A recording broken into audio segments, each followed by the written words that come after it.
আপনি ফোনটাকে নিচে নামান। সম্প্রতি এক অনুষ্ঠানে ভিডিও ধারণ নিয়ে একটি ঘটনার পর সামাজিক যোগাযোগ মাধ্যমে আলোচনা শুরু হয়েছে।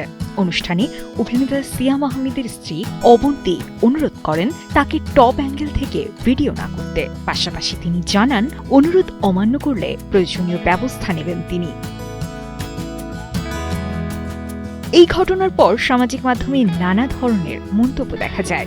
এমন পরিস্থিতিতে অবন্তীর পাশে দাঁড়িয়ে একটি ভিডিও শেয়ার করেন অভিনেত্রী পরিমণি। তার সঙ্গে পোস্টে তিনি লিখেছেন, আহারে, কেউ ন্যায্য হয়ে শুধু আঙুল তুললেই হইল, ব্যাস সে খারাপ, সেই খারাপ, দুনিয়ার সব দোষ তার।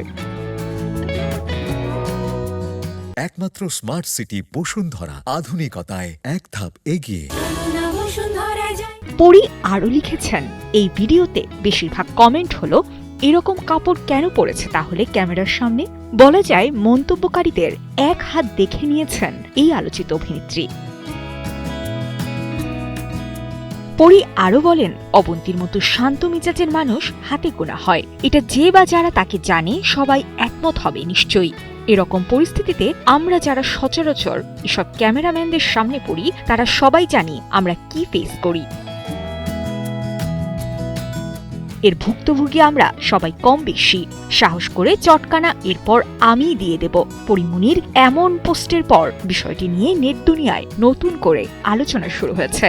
তবে প্রশ্ন এখন একটাই, সম্মান আর সচেতনতা কি বাড়বে নাকি আলোচনাই থেকে যাবে শুধু অনলাইনে? সাজিয়া ইসলাম, কালের কণ্ঠ।